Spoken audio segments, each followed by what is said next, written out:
This season's FA Cup, sponsored by Eon, is making progress. A fourth round victory means a place in the last 16. Action from 13 ties on the way, and ready to weigh in with their opinions, Lee Dixon and Ferdinand.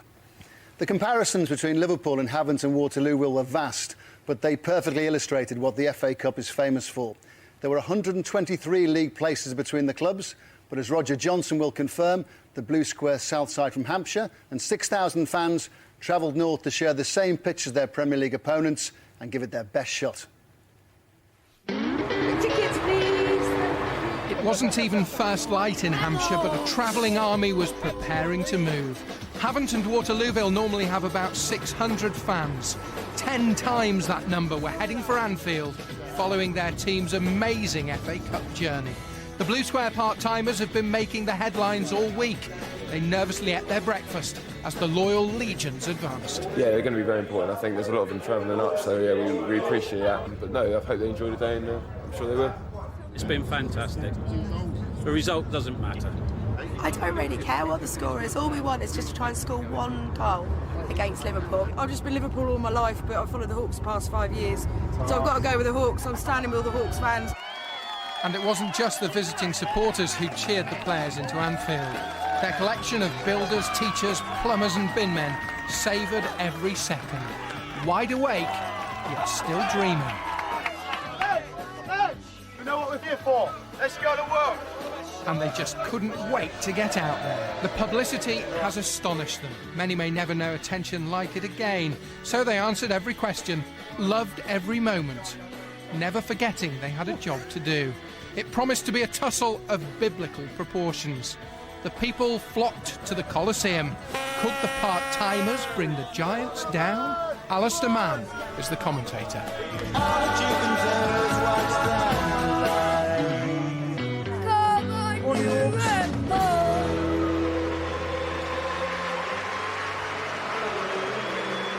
It's a day that typifies why an English domestic cup competition is the source of dreams for millions around the world. For Havant and Waterlooville, their once-in-a-lifetime opportunity is now. Lifelong Liverpool fan and trainee London cabbie Rocky Baptiste could be forgiven for thinking he's about to wake up. The reality is he has a chance to record his 5th FA Cup goal of the season in front of his beloved Cop End. He'll be marked by Liverpool's most expensive defender, £6.5 million new signing Martin Skrtel, who makes his first start today. And his presence in a strong-looking lineup demonstrates Liverpool's respect for both Havant and the FA Cup as a whole. Only Pepe Reina's been given the afternoon off. Messrs Gerrard, Torres, Carragher and Kaut are on the bench, just in case.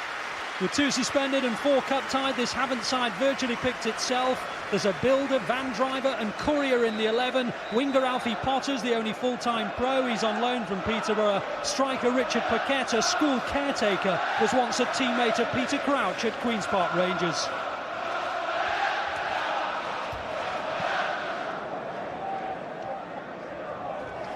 Here is Risa.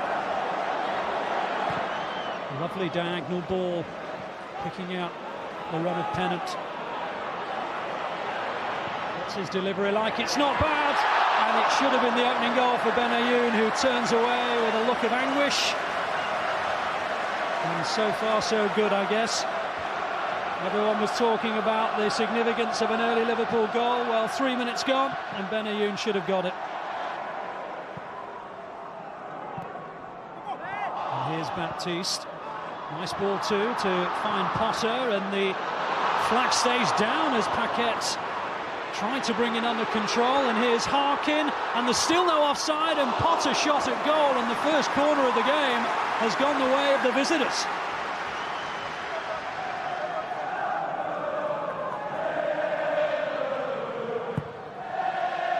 Up goes Jordan, but Etange with a super catch. And he immediately prompts Liverpool into a brisk counter with Ryan Barber. There are 3 players to his right, if he can see any of them, and though he may have done, he succeeded only in picking out a yellow shirt.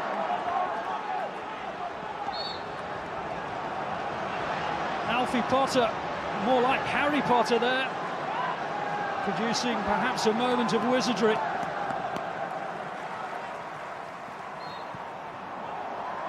Collins hooks it away. Baptiste. Nice nod down to Potter.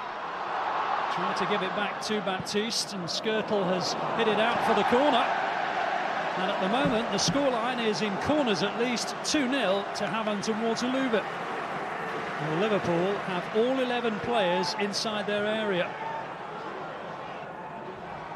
There's a mark of respect.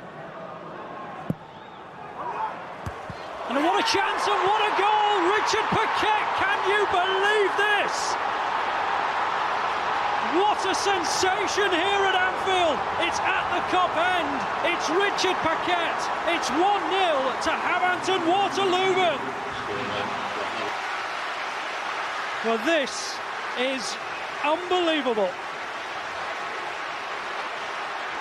The marking has to be questioned, whatever standard of football, and it was a free header for Richard Paquette. He'll have dreamt of that moment. The Kop end, a free header, a goal. It's 1-0, unbelievably, to Haventon Waterlooville at Anfield. What a journey. And I don't mean the 256 miles between Haventon and Liverpool. It began, remember, back in September at Bognor Regis Town in front of 426. Now Lucas. Pennant. Away by Jordan. Mascherano. Lovely ball to Risa, there's no flag, and there's nobody there either. Pennant retrieves. Lovely play from him. Header away was another good one from Sharp. And smashed away by Jay Smith. Well, they were going to enjoy the day, whatever occurred, but they can say that they had the lead at Anfield.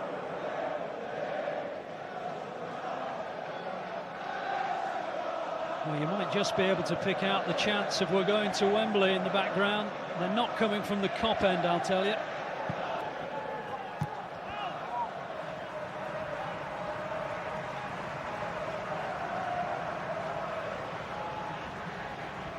Jordan's gone to help it on its way.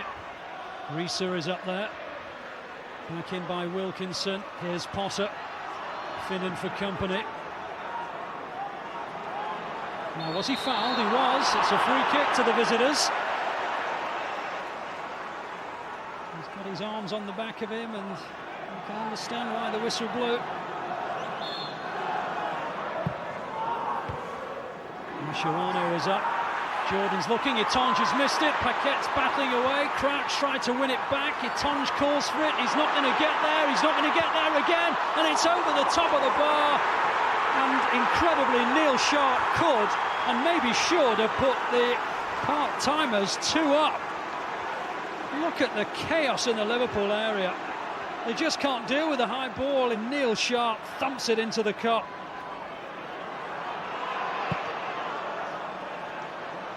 Here's Barble. Control lets him down. Smith in front of him. Here's Lucas. Tries the bender, and it's a cracker too. And it took something very, very special to put Liverpool level. It's the soon-to-be Brazilian international's first goal for Liverpool, and boy, did he need it. In a way, it demonstrates how well the part-timers have played. But it really was a good goal. And Kevin Scriven can have no shame in having been beaten by that. And Liverpool are now back level.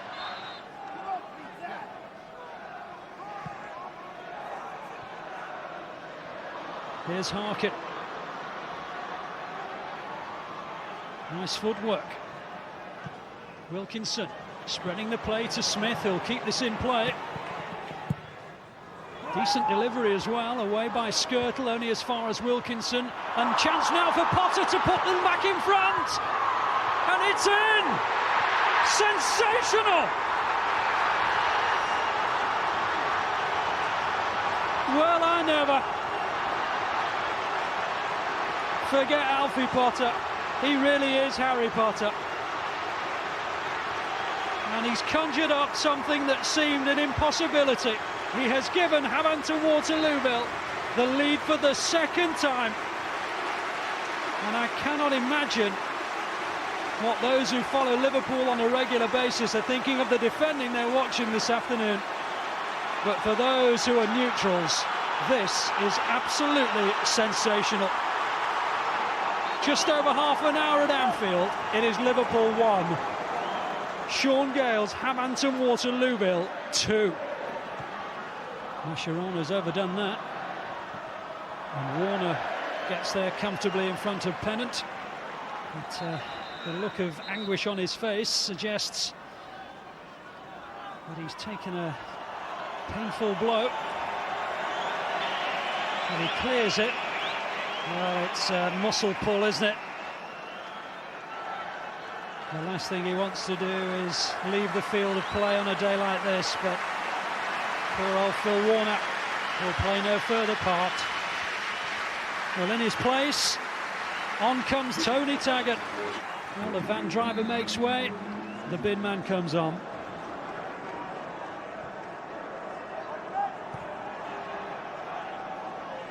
Here's Pennant. Lucas. Barble. Pennant. Benayoun. 2-2. They're back level again, and crucially, it's as half-time approaches. I think really for the first time of the afternoon, Hampton Waterlooville did look a little static there at the back, and Liverpool just picked their way through. And they gave Benayoun far too much time. And it is now 2-2.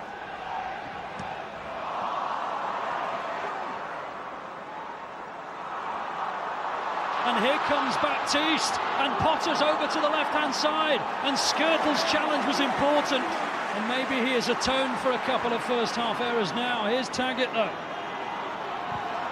It's not a bad ball in. Here's Potter on the far side, but Pennant, importantly, was there. Lovely ball in by Taggart.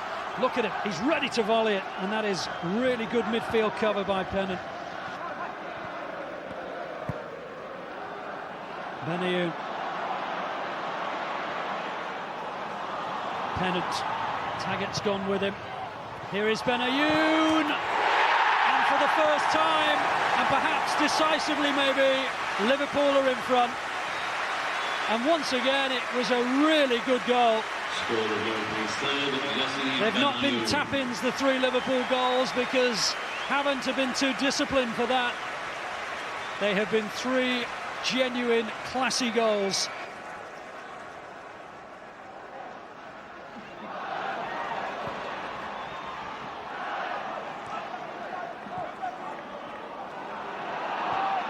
Lucas forward towards Barble.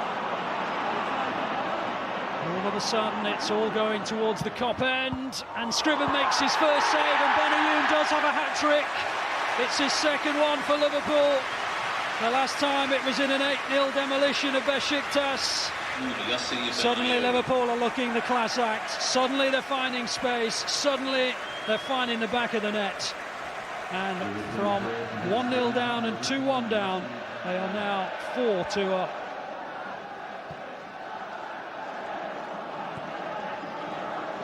Here's Barble, Rees on the overlap. Benayoun looking for another great save by Scriven. He's had his moment.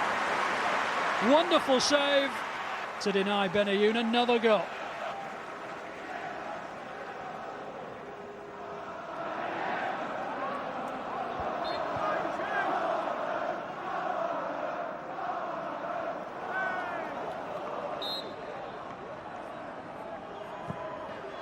The ball delivered in towards Sharp, and it's a brilliant save by Atange. And it's not over, and Baptiste, not to be, almost 4-3. A brilliant save by Atange to deny Sharp. Atange with a really good save.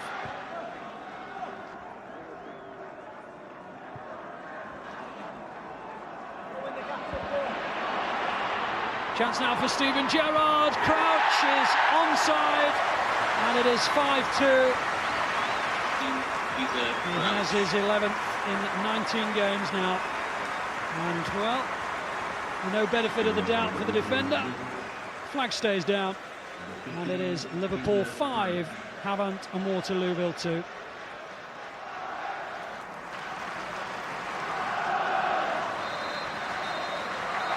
The dream's over, but Liverpool will certainly never forget that Havant and Waterlooville came to Anfield and took the lead twice. My goodness, Sean Gale's side gave them a fright. The part-timers have done exactly what they hoped to do, and they'll leave with nothing but respect for a quite remarkable cup run. And today they've given one of the great world football clubs a scare. The side from the Conference South, leading twice at Anfield and going in at half-time at 2-2. Sean Gale, you have plenty to be proud of. It is finished at Anfield, in front of a crowd well in excess of 40,000 and a payday that the team will never forget. Liverpool, the 7-time winners 5, Havant and Waterlooville 2, and the Kop stand to a man. I'm proud to be the manager of them. They've given me everything today. I can't ask for any more. You know, Liverpool, fantastic side. You know, and bridge too far to come here and get something. But we believed, and to be in front at Liverpool twice. There's not many teams that come here and score 2 goals, and my lads were fantastic today. They were here because they deserved to be here. We were watching some videos and they were playing well. They were well organised and they knew what to do. So we knew that could be difficult, but we needed to score the first goal, and we conceded the first goal. So that was a massive difference in terms of the anxiety and how to play the game. Is it pretty similar in your mind to the way you dreamt about your occasion here today? Yeah, you know, amazing place to come, you know. Like, everyone used to talk about what the Kop's like.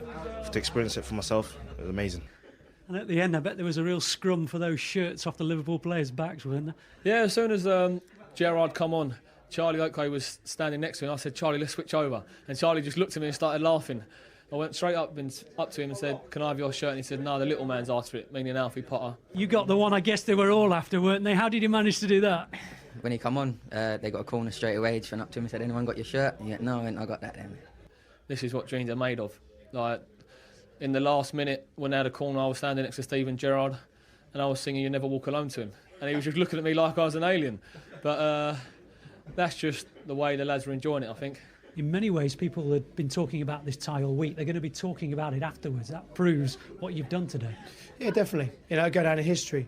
You know, what we've achieved, as I say, and, you know, the way we've come here and acquitted ourselves, you know, against one of the best sides in the world. And, yeah, it will be talked about for a long, long time. And, you know, our fans behind the goal, fantastic. You know, to bring 6,000 of them to Liverpool was fantastic. Lee, would you agree that encapsulates everything that is great about the FA Cup? We're all sitting here with smiles on our faces watching the interviews. Absolutely brilliant. I mean, they all expected to go through the Shankly gates and go into the away team dressing room and walk down those steps and maybe touch the Anfield sign. They all thought they might do that. But none of them, I bet, would have thought they'd score 2 goals at Anfield and going to the league twice. Absolutely fantastic story, and perhaps 5-2 was the best score because Liverpool were always going to win the game. But to score 2 goals, and really they really played well, Ray. You know, they passed the ball, and absolutely fabulous. Just to see them interviewed afterwards, it's just made me smile looking at them. It's been brilliant. In finance, fitness, resources, well, the gulf is as wide as the Grand Canyon. How do we explain this? It's what dreams are made of. This is what the FA Cup's all about. And, you know, these guys would have dreamt about this last night. They would never have thought they would have scored the goals, but, they were going to Anfield. You know, they've worked so hard to get there. They've actually got there. And as Elise said, you know, that you go into the changing rooms, you take in all the atmosphere. We saw them with their video cameras at the start of it. And, you know, and they just enjoyed their day today. Was it a case of from the kick-off they sort of grew in confidence as this pass went well and this tackle went well, they grew and grew in confidence? They certainly did, and, you know, as they went out, I thought they would buckle. I thought a few of their players would buckle, but to a man, they got off to the greatest start you could possibly do. You see, great corner in, and Paquet just there getting his header in the Kop end, and that sums it up for me. That little kid there's crying his eyes out because he doesn't think they'll ever score. This is a setting goal. Some right-backs can cross a ball. What a cross that is from Smith. Gets cleared out. I think Finnan makes a mistake on the edge of the box, but Alfie Potter looks like a proper footballer there. We see from a different angle behind the goal. He takes it superbly well. Gets a little deflection, off Skirtle, but look at that for technique. and that's to go 2-0. And then they had a chance they had a chance at 1-0 to actually go 2-0 up at Anfield. Ball, but look how many people they've got in the box. Eventually falls down to the centre-back shot, number 6. There you go. Should have scored, but absolutely brilliant attempt. Let's not be too churlish about it. They had a great chance at 4-2, I think it was, would have made it 4-3. The 5th goal was offside, but I guess, in a way, it doesn't matter. But all in all, we're talking about the finishing there, but sort of having the composure throughout the match. Did that impress you?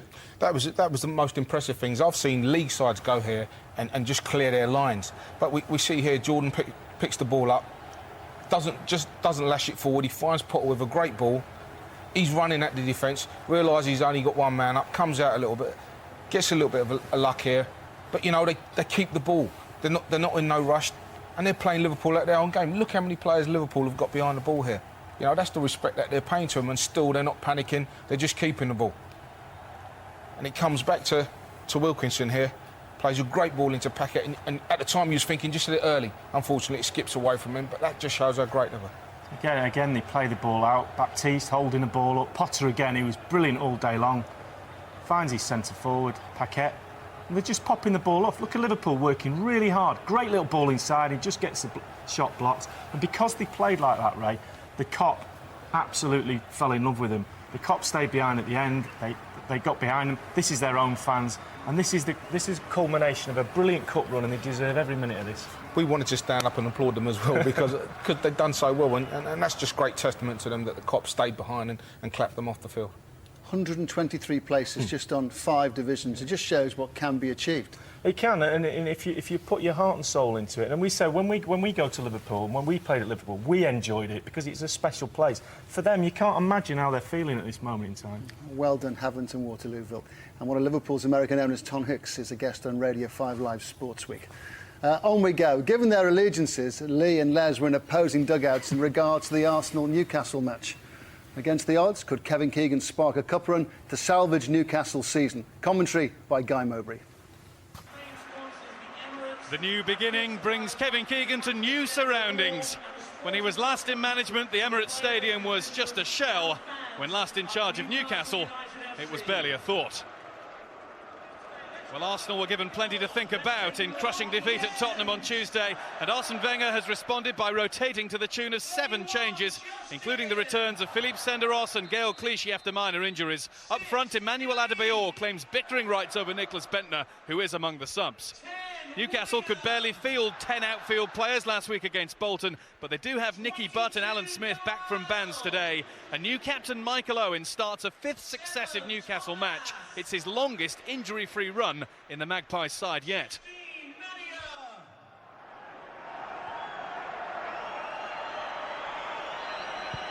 It's Clichy, through for Fabregas, who's onside and got to it.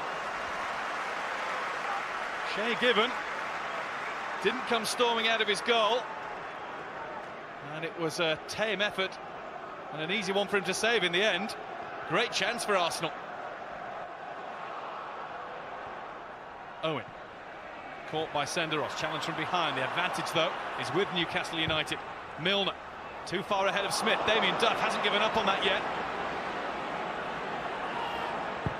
Duff jinks his way past Walcott to fire in the cross. Now it's Nsogpia. Might just try and shoot. He's taking on everybody to at least win a corner for Newcastle off Gallas. Bright stuff this from Newcastle United.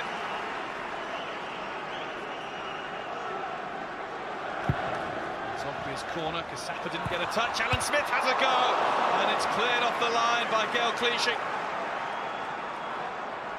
Alan Smith's hook looked as though it was heading in. There's the advantage of keeping a defender on the post and there to head the ball away. Clichy did his job.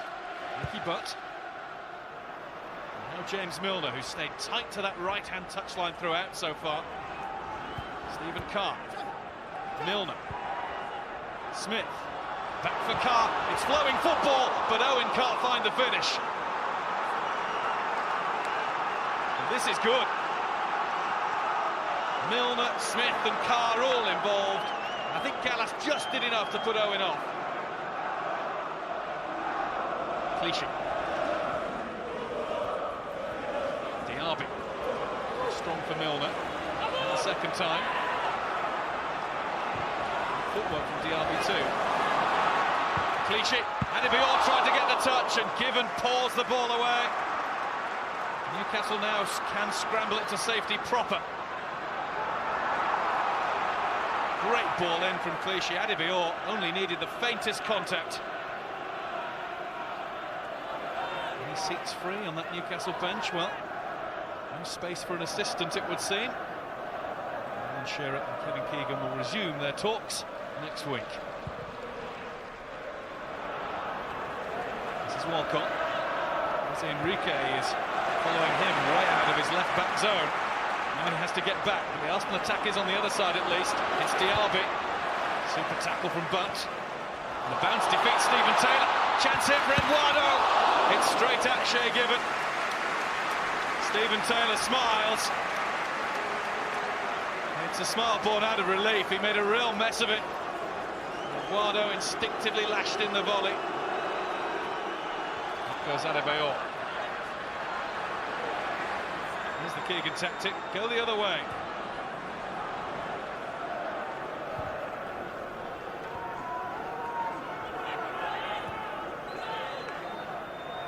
Nicky Butt. And Milner. Carr was caught by Clichy. Free kick right on the touchline.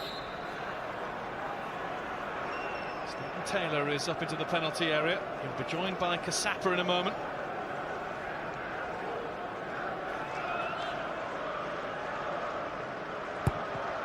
Heading by Nzogbia, headed away by Senderos.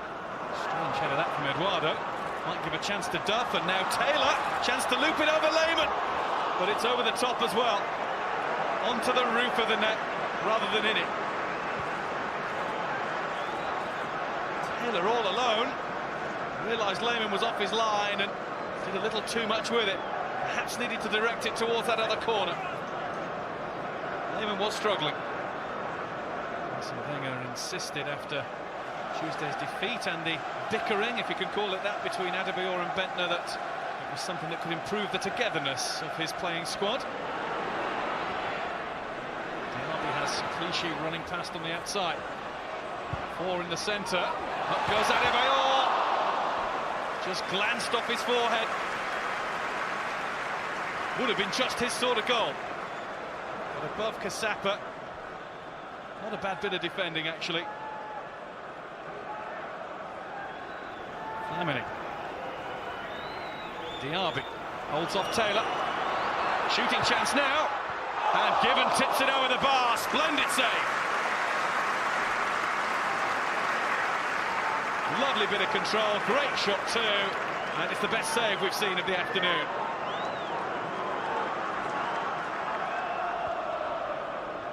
Flamini. Fabregas, lovely weighted touch to Eduardo! Off the post! Taylor, still not away. It's Adebayor trying to wriggle his way through! Picked his spot perfectly!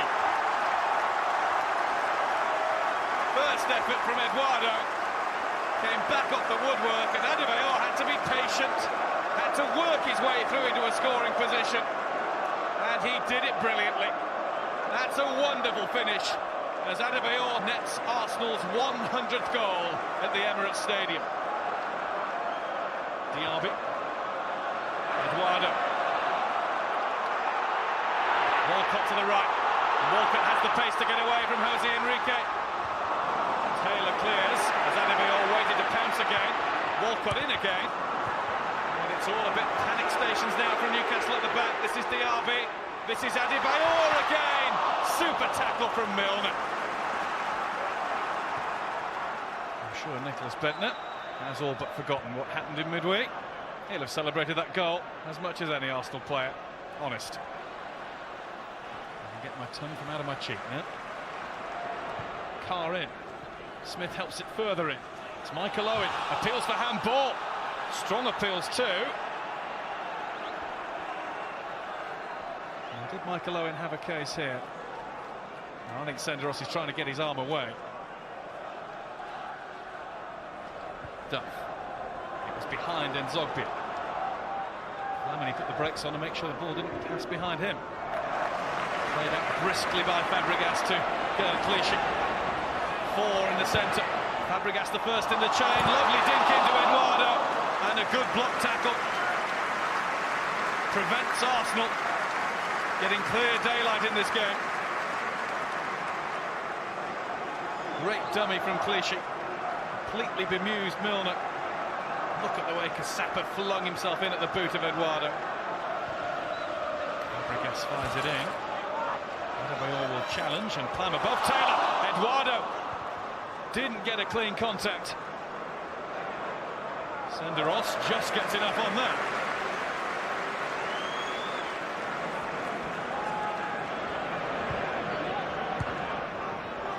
Clichy.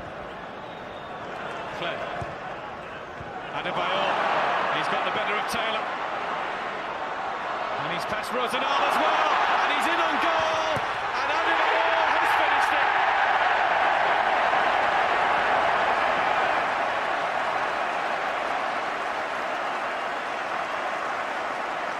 On more than one occasion, it looked as though he'd made a mess of it. But he knew exactly what he was doing and found the gap. It actually goes in off the unfortunate Stephen Taylor. I think it would be most unfortunate if anybody took that goal away from Adebayor. He's on one of those runs that every striker enjoys from time to time. Takes his tally for the season to 18 and counting, rapidly rising. Welcome back, Kevin. Fabregas. And it's in, it's 3-0. And I think that's an own goal, just to compound Newcastle's misery. And Nicky Butt cuts a disconsolate figure as he troops away. An inviting clip in from Fabregas and perfectly finished by Butt.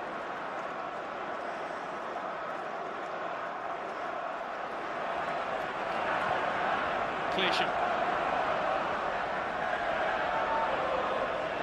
Has ghosted into the penalty area. Now Adebayor in for the treble. And Gibbon got himself in the way. Cassapa did too. Well, this second 45 minutes has belonged to Arsenal, and in particular to Emmanuel Adebayor. 18 goals for you this season already. Is that the sort of target you were looking for, or do you not set targets? No. Since the beginning of the season, I always say that I doesn't set a target. The most important thing is keep on netting the goals. And at the end of the season in May, I don't know whether we went to the Champions League final or not, but in the end of the season, I will do my calculation and we see how many goals I score. But the most important thing is the team have to win something. That's what I'm fighting for. That was our last chance of winning anything. Terrific support, which it shouldn't be accepted at any club and a given, but it is at Newcastle. And I think they'll be pleased, like I was with the first half performance, and a little bit baffled how the same 11 players can come out and not quite get it going second half. It wasn't easy at all because Kevin brought them drive and belief as well in what they do. And a team reflects always the personality of a manager, and you could see already that he has brought something in there. There's a role for Alan Shearer at Newcastle United Football Club, and he's going to come back to me on Monday. I don't want to pressure him. I laid everything out to him, that how I saw the club. He told me all his views, and we had a great conversation about Newcastle United, a club we both love, and I think a club that we could both can help. You know, me as manager at this moment in time, Alan as really whatever he wants to come in and do, because you know with Alan Shearer, he is going to pick a role that's worthwhile. He's not just going to come in and, you know, make a cup of tea, you know, so, because you know his character as well as I do. And eventually, Alan will manage Newcastle United Football Club. And the best way, I think, for him to get there is to come inside and really get to know it even more than he does now. You know, we know it a lot, both of us, but we don't know it all. He's actually useless at making the tea, let's get it straight first of all. But I guess it's obvious what the priority is for Kevin Keegan. Well, it is. They played well first half, and so defensively they've got to tighten up. And it's not just the back four, you know, all throughout the team. We just picked Fabregas up at the top of your screen. We're going to ring him. He's just tries to get space in that midfield, in between the midfield. Look at him trying to find space. In the end, it's Nicky Butt who goes to mark him. He says, look, somebody pick him up. Watch his left arm. Somebody pick him up. Nobody picks him up in the end. If you allow a player of that ability at your back four, he'll do this. He'll open you up with a little pass. So it's The defenders get back in the end. It's a bit of a comedy of errors. What a finish this is, by the way. But it's not just about the back four, Ray. It's about defending in front of your back four. And it's something they weren't very good at, in this, especially in the second half today. And you give a chance to a Fabregas-type player. This is the second goal. And you might say they're a bit unlucky. And yeah, but the back four's being run at again. Midfield's nowhere to be seen. Little nutmeg on Rosenal, goes through and it's emphatic finish. And I think they're a bit unlucky. Martin Atkinson, the referee, doesn't see this foul. Eduardo and Casapa, a proper block. He goes through, but once he gets in this position, Adebayor's always going to finish it. Adebayor just seems to get better and better and better.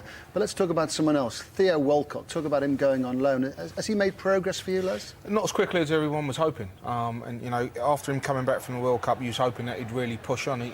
And he's really struggled to establish himself in the side. A lot of talk about him this week, but I felt today, you know, Wenger put him in from the start. And you know, he showed signs of what's to come from him. You know, he was getting on the back and playing on the edge, and I think that's where he wants to play. He wants to play up front. He drifted out to the right-hand side today, but you know, he was making good runs, and this is something he's bringing into his game, coming off the line. If he's not getting the ball, because in times before he would stay out wide. But what he's doing now, he's making runs in off the flank, as well as staying out wide, bringing other people into the game, and using this, his blistering pace. And I thought today he was sensational. In everything he did. You know, he's now going at people and doing what we feel Theo Walcott can do. And there we go, we just see him drawing a foul there, but showed good pace, good skill. He's obviously got a lot of pace and he's going to draw fouls, and obviously he's going to be forced. I guess it just remains to be seen whether Arsene Wenger sticks with him or sends him out on loan. In the end, Kevin Keegan took Enrique off because he'd give him such a torrid time. Now, what is your opinion on the latest bulletin regarding Alan Shearer and Kevin Keegan? He's not going to be number 2, but who knows? Enough. Well, I think it's clear. Kevin Keegan doesn't want him as his number 2, and Alan Shearer doesn't want to be a number 2. So somehow they'll find a compromise, but I think sooner it gets put to bed, the better, because it's just going on and on. Is that the way you see it too? Yeah, just two big personalities, that probably with the same opinions, and sometimes you need something different as a number 2. No harm in harbouring a dream. Some Derby fans mused on whether they might end the season being relegated but play in the cup final, as Middlesbrough did in 1997. Likewise, Championship club Preston had relegation fears to put to one side. Commentary on this tie by Ian Gwynhughes. Two struggling teams hoping for cup cheer away from the trials and tribulations of the bread and butter of league football. A lack of goals from the likes of Preston's Carl Hawley and Kenny Miller of Derby is a major problem. One will be looking to become a cup hero today. Just hooked forward for Chris Brown to chase. Todd should get... Oh, it's a terrible mistake by Andy Todd. Brown is in here. He's got support from Hawley. Carl Hawley has scored.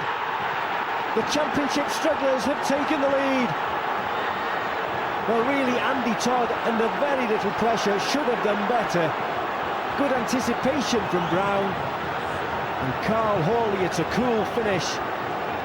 But Andy Todd will not wish to see that one again. But Carl Hawley through the legs of Claude Davis and past Lewis Price. Derby struggling to get back into this game. Osengali with the attempted cross. It's blocked by Darren Carter. It's a handball. It's a free kick given by Lee Probert.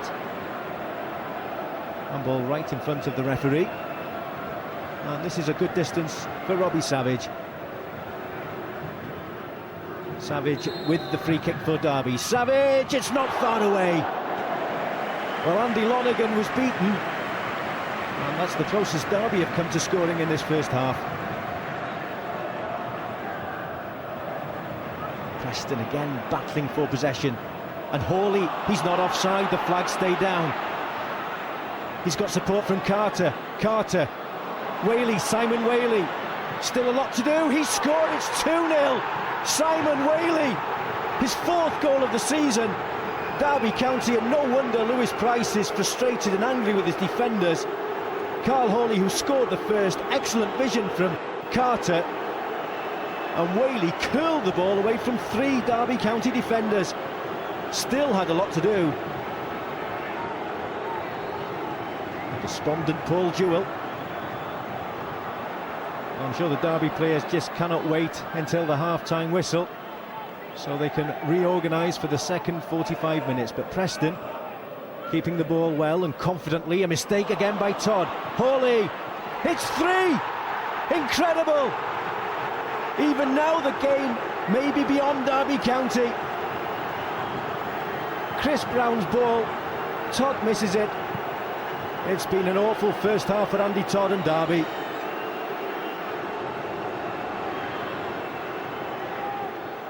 Here's Savage. Earnshaw, virtually his first touch. Earnshaw again. Earnshaw, he could pull one back here for Derby. He has his first goal for Derby. There may be some light at the end of the tunnel. He's been criticised by his manager about his work ethic. Give him a chance and he will score a goal. Alan Irvine knows there's a long, long way to go yet. It's not won, this game.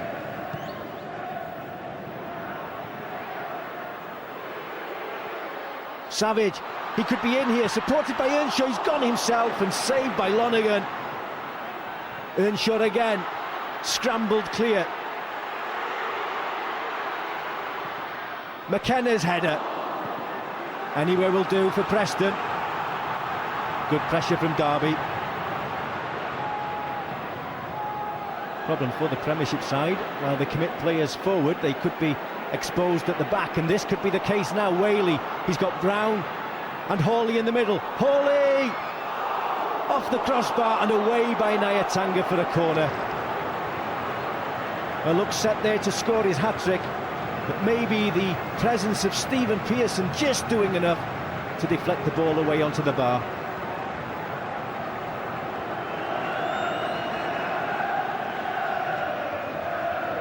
And it's Whaley who will take this corner for Preston. McKenna said he's himself.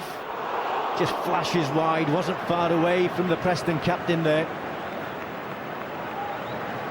For those supporters aware of the history of proud Preston, is certainly celebrating victory this afternoon. Into the final minute, Lewis Price with a clearance, but still Preston first to the ball. Here's Neil Mellor. Mellor, a chance for a fourth. He's shoved to the ground by Lewin Nyatanga, and it is a penalty to Preston. And Lewin Nyatanga, his afternoon, his misery is complete. He's shown the red card. And Lewin Nyatanga is going to be sent off. Mellor clean through on goal. Nyatanga just hauling him down, and a chance for Neil Mellor to complete an emphatic victory for Preston and send them to the 5th round of the FA Cup. It's been humiliation here for Derby County. Winning in this game is fantastic for us because we'll be feeling great now going into the next league game. When we won in the last round, we won the next league game, and that was against Watford, which was extremely tough. We felt good about ourselves then for a couple of weeks because of that.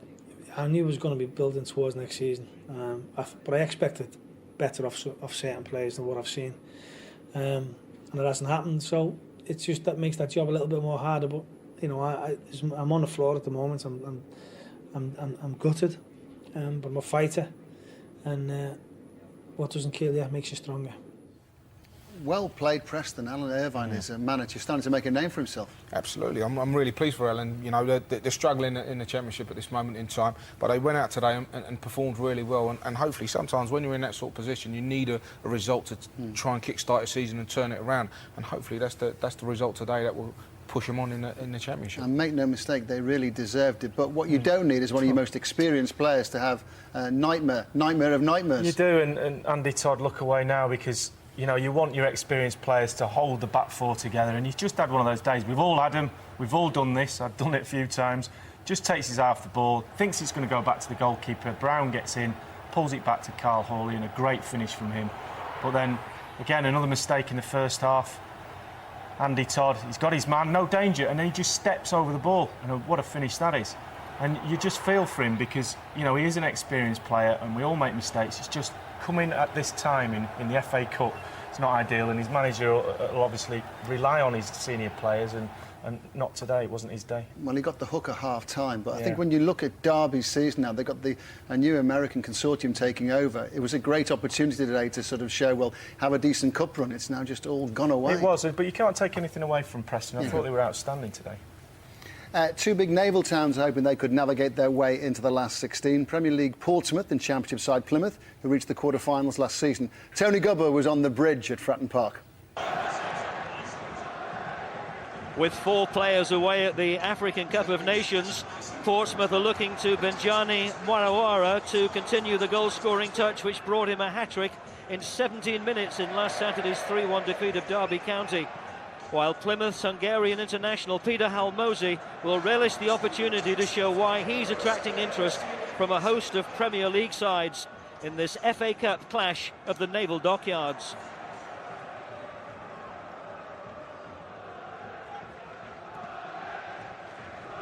By Sawyer, here's Halmosi.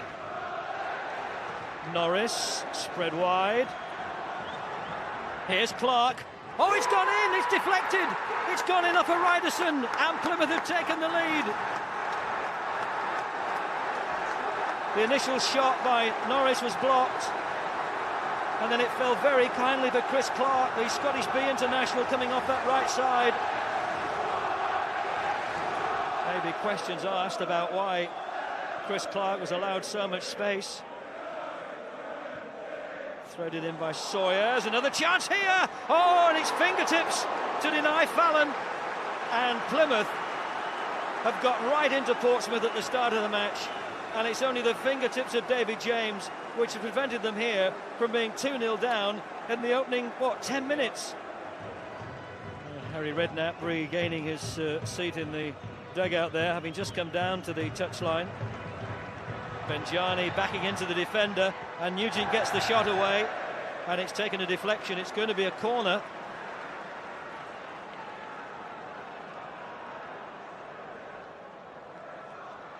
Corner taken short. Here's Mendes. Here's Diarra. Oh, it's deflected, and Portsmouth are level, but it's gone in off the defender, Matthias Doumbé. And the £5 million signing from Arsenal has got Portsmouth back on level terms. Paul Sturrock and Harry Redknapp, the Portsmouth manager, of course, with the distinction of both having previously managed Southampton.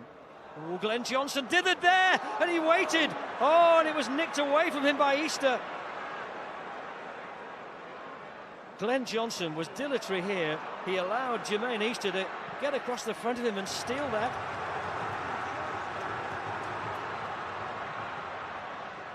Diarra spots Lauren on this right side. Glenn Johnson. Oh, that's bounced off the defender. It's very kind for Nico Crankiar, and he's put Portsmouth ahead. It was just chipped in by Glenn Johnson.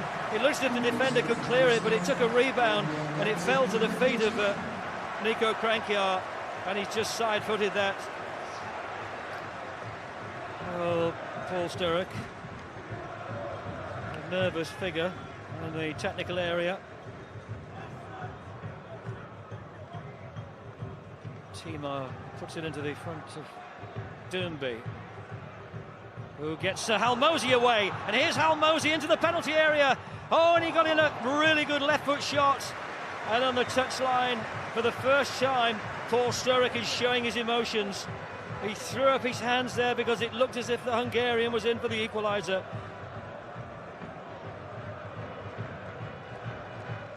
Fallon cushioned down for Norris, who's done well. Oh, and they've forced David James to make another good save. And a Plymouth equaliser would not be unjustified. Jermaine Easter with the latest effort. And can their team get them a replay?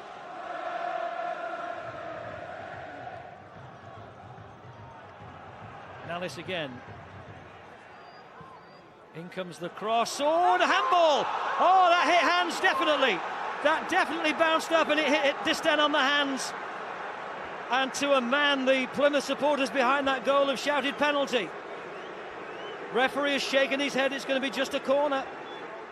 Just talking to the coaching staff in there, Plymouth's coaching staff, and they were saying that's the best they've played. So that's the cup for you. You know, they've raced their game, they've taken the game to us, they've got the lead, and at one point we were rattled. I think the man of the match might go to Portsmouth's goalkeeper tonight. I'm delighted for the players. I think they worked their tail off today and showed a bit of quality as well, you know, going forward. Our final finish let us down. Portsmouth scored with their 2 clear-cut chances and they go through. Well, Plymouth made Portsmouth really work with that. That was a nailed-on penalty there. It looked that way, Ray. I mean, if he doesn't handball it there and it gets through to him, it goes through the centre forward and he just taps it in. Definitely hit his hand, but the referee obviously didn't see it. OK, so Portsmouth have got through. When they're at full strength post-Africa Cup of Nations, are they a decent bet, though, when they get all their players back? So for the Cup they are, and the thing with them, most of the time you want a home draw in the FA Cup, but Portsmouth have been better away from home, so if they get drawn away and they don't get one of the big boys, they could go all the way. Quick reminder on programme plans for the remaining fourth-round matches. Coverage of Manchester United versus Tottenham starts at 1:45. The programme will include the goals from the Hereford-Cardiff tie, United versus Spurs live from Old Trafford. Commentary on the Sheffield United-Manchester City tie will be live on Radio 5 Live. And the draw for the 5th round of the FA Cup, sponsored by Ian, will be made on Monday lunchtime, 1:25, BBC 2. All the goals from the rest of the cup ties played are still to come after action from the Barclays Premier League match between Aston Villa and Blackburn. Both clubs in the scrap for European places. Villa kicked off 6th, Blackburn 9th. And England managers past and present were interested onlookers. Fabio Capello picks his first squad in the coming week. Dan O'Hagan was at Villa Park. Villa buoyed by the return of skipper Gareth Barry. He missed Monday's draw at Anfield with a groin problem. Matt Derbyshire's reward for scoring last week is his 3rd league start of the season in place of Jason Roberts. Stephen Reid for Blackburn. Curtis Davis beaten by Roque Santa Cruz, and here's David Dunn. David Dunn, the former Birmingham player here, does really well. David Dunn still. And Martin Lawson with a wonderful goal-saving challenge there on David Dunn, who was just poised to shoot. Emerton towards Santa Cruz, and Baumer away. Now Barry has to save the corner here, Barry. And he's not really the throw. Derbyshire into Bentley, who goes down under the challenge. That's a penalty. Rio Coca on David Bentley. It was clumsy, it was laboured. It is a Blackburn Rovers penalty. It's going to be Matt Derbyshire, who scored against Middlesbrough last week. 2 league goals in the bank so far this campaign. It's Derbyshire against Carson. Carson saves. Derbyshire again, Pedersen again, and cleared away. And Carson is Villa's saviour, and Derbyshire is foiled. Not the best penalty, if truth be told, but keeper had to get across and guess right and make the stop. Ashley Young is buzzing around here for Villa. Young with Emerton, and the free kick goes against the Aussie. Well, none shall pass here was Emerton's motto. Young's ball in, comes across, and Reid off the line, and Friedel able to go down and save. Reid was the man on the line, and he got the ball away, and Friedel was glad to pounce on the rebound.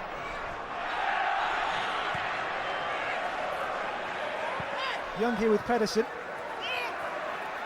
Young does well to win the ball back from Pedersen. For Aston Villa, Ashley Young goes down. Dunn's challenge. Both have stayed down. And was Young here looking for a penalty? It was in the box, that's for sure, and yes, there was contact as well. And he got the ball to, so Stephen Reid for Blackburn, for Stephen Warnock. David Dunn. Warnock has Santa Cruz and David Dunn available here. This is David Dunn. Dunn driving on with Davis. David Dunn still, saved by Carson. Santa Cruz!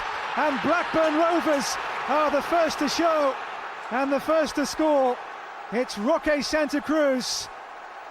His 11th goal in the Premier League this season, after Scott Carson made a quite wonderful save to deny David Dunn. Santa Cruz was there for the scraps and to give Blackburn the lead. Well, his team are winning. He's not showing too much of a smile, Mark Hughes, is he?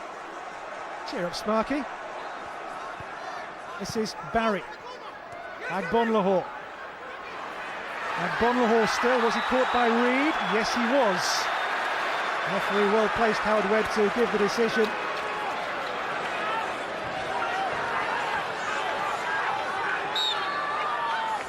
It's Barry for Young, who will go for goal! And Ashley Young, with a magnificent free kick, has got Aston Villa right back on terms. And this is a gem of a free kick.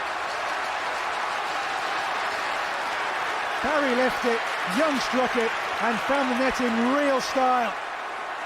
Ashley Young makes Villa Park smile again. 1-1.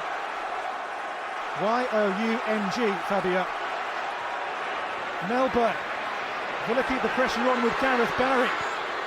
Towards Ashley Young, it's a curious pass, it's long, but the control is superb from Young here, as is the turn, and he's fouled. Brett Emerton's challenge. Villa's free kick.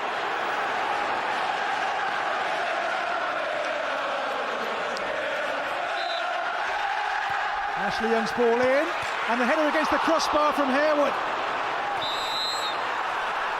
Against the frame, and Harewood holds his head.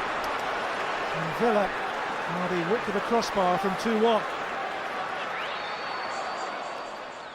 They've produced from a great free kick from the lad Young. Sometimes you have to hold your hands up, but in general play I just thought we deserved the 3 points, but in fairness we haven't had a great record against Villa in the last few seasons, so I think that's the first time we picked some points up from Villa Park. Are we now seeing the best of Ashley Young, do you think? Well, we did, yeah. We paid £8 million, which will go up to about 9.2 or 3 or 4, whatever the case may be. And I think there's been a few other players in the league, forgive me, who've cost maybe about 30 million, 35, 26, 27, something like that. He's good value. Two good teams. Yeah. Now, fair result? Yeah, I think so. I think, they're both going for the same sort of end of season. They're just below that top 4 and are trying to get into Europe. So I think it was you're going to get keenly fought games with those two managers. They'll all give 100%. So it looked like a draw before the game and probably fair in the end. Yeah, both will be there or thereabouts. Now, what about Fabio Capello? What would he be impressed with today? What would he have seen that he liked and disliked? He would have seen 10 English players on show. He won't be able to do that many times in the season. And, one of the positions that obviously need looking at is the goalkeeper. And we saw Carson make this good save from the penalty. Good shot stopper, Carson. But then we saw the other side, and if you're a manager, Robinson's out the fray at the moment, and he just fumbles here, just makes a mistake, and he's fortunate that nothing comes of it. But for me, Capello, the pick of the bunch was Ashley Young. I thought he was exciting. He's one of these players. He picks the ball up, he runs at people, he commits people, and we see him here, picks it up in his own half, goes on a mazy, gets himself a free kick. And the other side to his game as well is his delivery, and we see here, great free kick, shows Friedel the eyes and puts it in the other corner. Takes one step to the left and bang, into the back of net. So I think he would have been really impressed with what he saw with Ashley Young today. And now Villa stand 5th and Blackburn 8th in the table. 5 points separates 4th to 9th. Back to the FA Cup, sponsored by Aeon. Action from 7 more ties coming up, starting with the All-Championship contest between Watford and Wolves. Two sides with Premier League ambitions, but perhaps different views on the Cup. Watford made 5 unenforced changes from their last league match. Andy Keogh was the first to take advantage with a neat finish. Wolves will need to put together a consistent winning run if they're to become serious promotion contenders.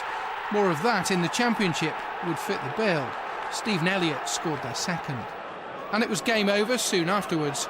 Jay Bothroyd applied the finishing touch to A.D. Boothroyd's cup hopes. Watford did give the home fans something to cheer 20 minutes from the end. Wolves couldn't keep them from the door, and John Joe O'Toole eventually found a way to force the ball home.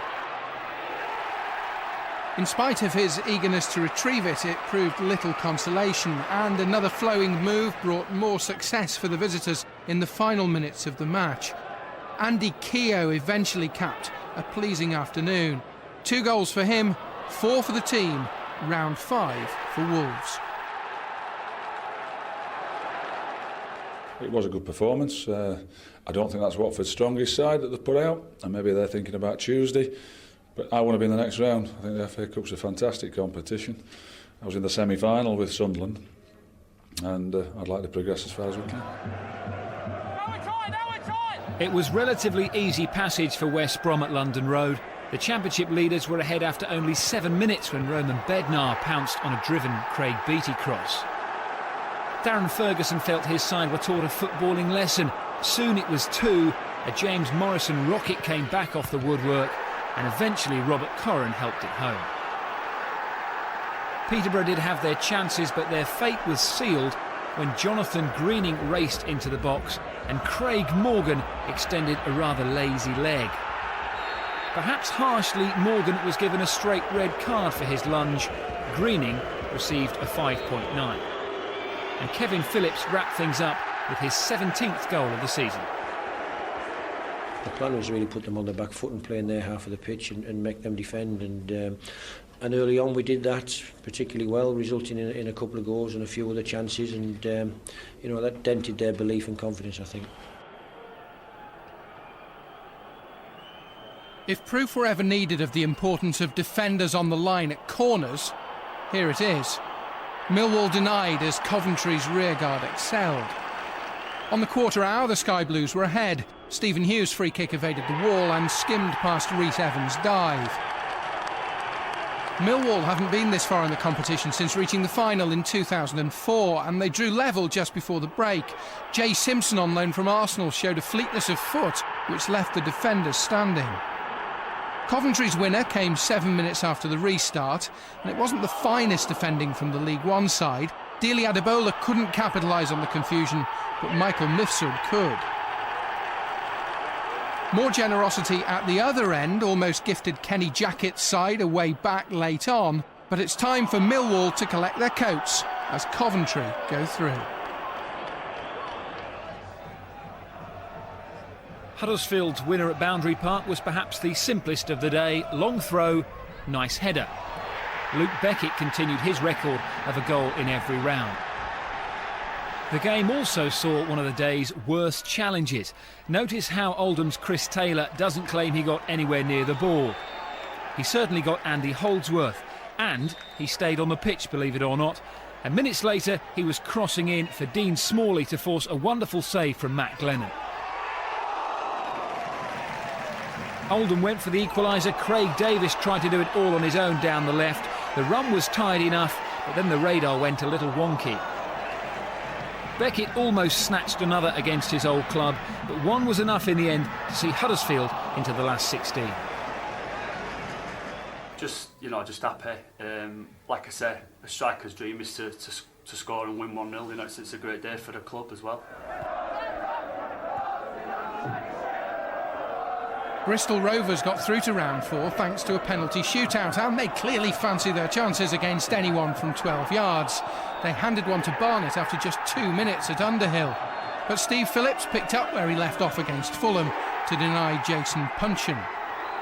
3 minutes into the second half, Rovers secured their place in the 5th round for the first time in 9 years. Ricky Lambert and co are heading into the last 16, the lowest ranked team left in Monday's draw. A fantastic achievement for us, for a lower division club to get that far is obviously great.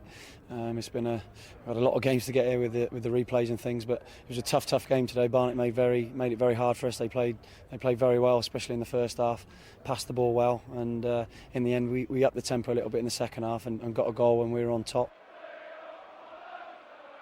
Southampton came out on top in the battle of round 4's two managerless clubs. Andrew Sermon fired them in front, courtesy of a cheeky deflection off the Bury captain, with 20 minutes to go. The League Two strugglers were the better side, though, for long periods in the game. Andy Bishop came the closest to an equaliser. But Southampton looked certain to bury Bury when a collision inside the box gave Gregor Raziak the chance to seal things from the spot. And don't forget, if at first you fluff your penalty, try again, and then get the keeper to whack it in off your face.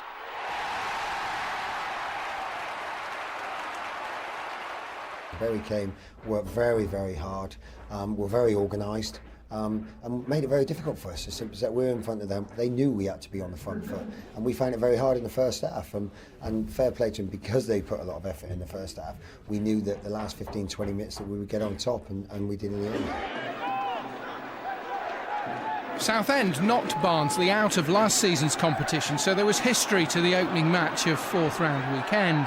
And it was Barnsley who were the first to threaten on a chilly night at Roots Hall. Daniel Nardiello a whisker away. Southend's chances before the break were limited. Simon Francis tested Heinz Muller from range. Good save. It turned out one goal was to be enough, and it was some strike. Jamal Campbell-Rice appeared to be going nowhere, but he had the persistence and pace to skip away. And this is surely a contender for goal of the round. The Jamaican left Southend to join Barnsley last summer. At 24, he's already a bit of a Football League journeyman. That finish suggested he may have more to offer. From that point, Barnsley were largely on the back foot as the Shrimpers laid siege, but Southend were unable to find a way through as Barnsley avenged last season's defeat. That was Dan Walker and Roger Johnson reporting on those matches. It's very open now, isn't it? Not that many top-flight teams are going to be in the last 16. Well, it is. You look at West Brom, Coventry, Huddersfield, Southampton, Barnsley, Bristol, Preston have all gone through today, and there's more to come, you'd feel. So it's a really open cup. If you don't draw one of the big boys in the next round, you've got a great chance to get into the quarter-finals. And the draw could be kind to you on Monday, and then if you win that one, it could be kind to you again. You've got every chance of going nearly all the way. That's what all these boys will be hoping for now. Usually you're hoping for a big team, but now they're hoping to stay away from the big teams and draw these little sides, and hopefully they can go right through. Action from two more ties rounds things off. Wigan against cup holders Chelsea will follow after the Mansfield-Middlesbrough game. 78 places between League Two Mansfield and Premier League Middlesbrough. Commentary by Steve Wilson. Mansfield into the fourth round of the FA Cup for the first time in 2 decades, and their manager Bill Dearden has selected today an unchanged side. Middlesbrough without Gary O'Neill, who has a virus. Lee Catamol comes into the midfield. It's a 4-3-3. Lee Dong-gook, the South Korean, Jeremy Aliadier and Johnson are up front.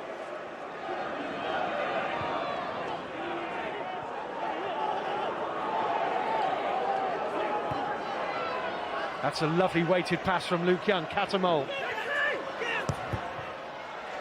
They only really had 2 inside the penalty area there, where Catamol crossed. They've got a corner. It's the first of the game. Adam Johnson to take. Ali Adier and Wheater and Lee inside the 6-yard box. 3 more just out of it. And it's back in by Wheater, and it's Lee, and it's 1-0. Corner kick wasn't dealt with. And Lee Dong-gook scores and puts Middlesbrough in front. It's a much better ball in. The goalkeeper maybe should do better with that, perhaps. And Lee's there as a late Christmas present for him, really. It's just knocked it in with his right foot. Yeah, a big lift, I think, for the Korean. You know, he's coming to terms with a whole new way of life, as well as a new league. Hasn't scored a lot of goals, just the one in the League Cup. Oh, Hoof! Well, his foot was straight into the midriff, and Steve Tanner here is calling Huth over. Oof, dear. Oh, dear, oh dear. Well, Martin, well, I he's mean, very fortunate there, I feel, with that sort of challenge. Robert Huth gets the yellow card. It could easily have been a red. Now here's Boulding, running at Wheater. Good positive play. Brown to his left-hand side. Mickey Boulding goes for goal! And what a goal it nearly was. Look at this, good technique. He's beaten the goalie. He's got a hand to it, hasn't he? It's a corner. Hampshire takes. Header from Boulding, off the bar again. Oh, Mullins couldn't quite get a shot away. Forward from Bell, great spell for Mansfield. Brown goes for goal. And Middlesbrough happy to get a goal kick because they've had their woodwork rattled twice in the space of a minute, and both times by Mickey Boulding. Yeah, Boulding rises, a great lift he gets off the ground there. Well, I have to apologise to Mark Schwarzer, who made a terrific save. I thought it had come off the bar, but it didn't. That's a lovely ball. Ali Adier in behind, can he finish? Well, can he set up a second? Well, he should have done. And Lee Dong-gu has put his header unbelievable, not just a little bit wide, Martin, he's put it well, a it's lot a great wide. ball. Look at this for a pass, fantastic. Aldier, great run, done everything right, and you can't believe he's missed the target from there.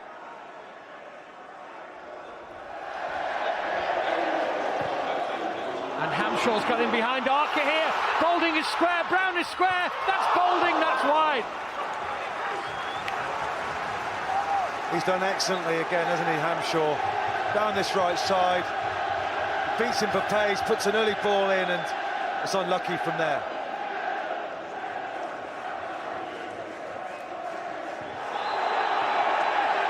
Wheater fouling Makaliski. Free kick. Dan Martin to take. Yellow and blue shirts are plenty in there. Every red shirt back. Manning the trenches, and it goes from Martin. It's another poor delivery. Easy for Downing and Ali Adier. Martin can't pull him back again, can he? Well, he had a little tug at him. Ali Adier looks for Downing. Rocking back. Nicely done. Boateng. Middlesbrough might be in for a second here, and it's an own goal. And Middlesbrough through to the 5th round of the FA Cup, put into the back of his own net by Buxton, the captain, which is cruel indeed, because he has been excellent for Mansfield today. They have been excellent too, but they're a beaten side now. Rackenbach's worked it well there. It's a good ball in, has to be defended, and he doesn't really deserve that, Buxton, today. And Middlesbrough are through now, but my goodness me, it's been a narrow squeak for them at times here. We knew it would be a difficult test coming here. You're here for a reason. It's always tough at these grounds, and you wouldn't get a windy day like this for a normal league game. It could only happen in the FA Cup, so very pleased with the way we've approached it. The goal in the first half settled us down a bit, but obviously credit to Mansfield, they've given us a hell of a game. Mickey's had a good effort. The keeper's made a good save on tipped it onto the crossbar first half. We've created 1 or 2 good chances, and I thought all in all we deserved another crack at it. We've lost the game, but you know we did play some good football, and I think if we can take that standard of football into the league, then you know we're going to start climbing out of the relegation.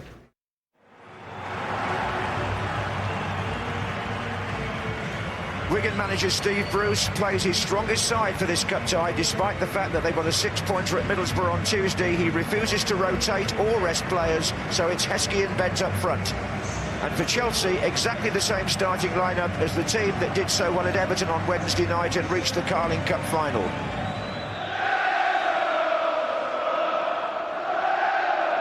Ryan Bridges made quite a strong run down the left-hand side early on.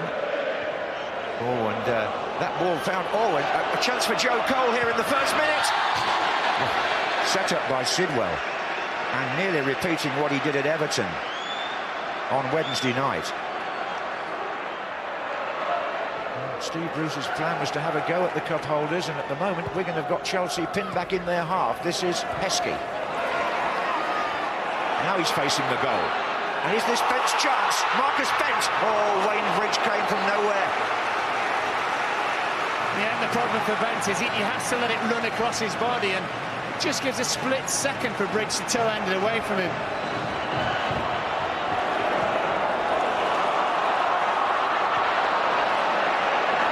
This is Belletti. Anelka wants it played through the centre. That's where it's going. And Nicholas Anelka! Well, it looked on the cards, didn't it, for Chelsea and Anelka? It's a great ball from Belletti, definitely on. He can see the goalkeeper coming towards him. He thinks, what do I do? That's what you do. Just help it over, use the pace. Fantastic touch.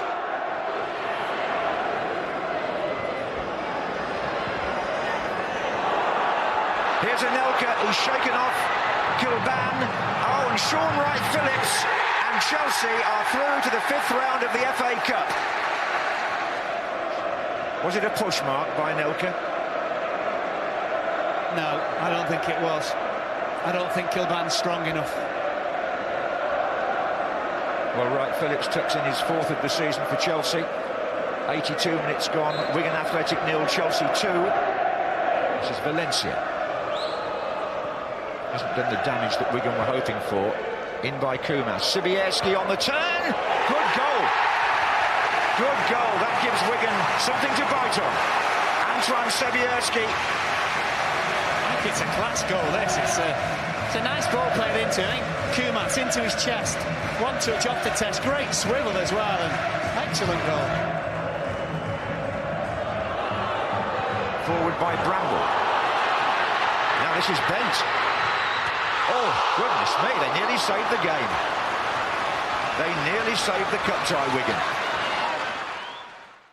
If you said when I took the team that this was the result, I think many people say to you that you are dreaming. If you said that we play this football with all what's happening before, because we didn't, when I took the team, we didn't play so good before. And with the social short squad, I think people will say to you they're dreaming. But sometimes it's good to dream, because sometimes dreams come true. We had an outstanding chance to go and do something today against a really, really fantastic Chelsea team. But for me, if we had just kept it tight, you know, instead of gifting them 2 goals, if that opened us up, like they did it sometimes, to be fair, but we might have just nicked it. John Watson and Mark Lawrenson in the commentary box in the Wigan match. Now, Anelka, do you like the look of him? Decent player. I love the look of him. You know, I'm a big fan of Nicholas Anelka's, and great signing for Chelsea. I was really surprised that Bolton let him go, but great signing, and he showed his quality today. I mean, he's had a few games and not scored, come close on a few occasions, but you knew it was only a matter of time before he got his first goal. And we just see Belletti picking the ball up here, makes a few strides in. Anelka always plays on the last shoulder of the defender, just gets in behind here, has a look at the goalkeeper, sees him coming and thinks, I'm just going to lift this over you, and it's an absolutely fantastic finish. Well, he scored a goal and he made a goal, but it shouldn't have counted. Well, this is where you don't want to be. If you're a defender, you don't want to be caught last man. It's Kilban this time. Look at Anelka's pace. It's a foul. Suggestive of a foul there, which Mr Lawrenson didn't think so. But great awareness, plays the ball in and rightfully scored. Just look at his right hand here. Now that's a push. That's a foul. I don't think Mark saw it in the commentary box, but it's a foul, and Wigan can consider themselves a little bit unlucky. And the Bent scores right at the end. They could have nicked undeservedly a draw, but Chelsea looked solid to me. Avram Grant, 2 defeats in 29. That's decent, isn't it? Better than Mourinho now, isn't he? His record. Now, well done, Mansfield. They had a good old goal at it. But what about Huth Lee? Yeah, it was. Well, he says he got the ball, which he did, and as we see, the ball bounces up and he kicks the ball, but his follow-through on Boulding is, quite frankly... Oh, it's not funny. A red card. It's not funny. It's the follow-through that there's intent there the whole way, do you know what I mean? He gets the ball, but he leaves his foot in there, and Boulding's actually lucky that he gets up. And the thing is, Martin Keowney in commentary said that was a bad tackle, so if he says it's a bad tackle, it must be. Is a bad tackle. I think the fact is, though, that because a yellow was given, you can't do anything else about it now. It's just stuck at a yellow. The referee saw it, and in his mind it was a yellow card, but I think we all thought it was a red, didn't we? I thought Mansfield did well, actually, They did really well, Boulding hit the crossbar, and from the resulting corner, had a great header that the goalkeeper saved, so, fair play to Mansfield today. And that's it. Time to go. Thanks to Les and to Lee. And we close by congratulating the players and fans of Havant and Waterlooville. The cup run is over, but it wasn't a dream. You led twice at Anfield. Bye for now.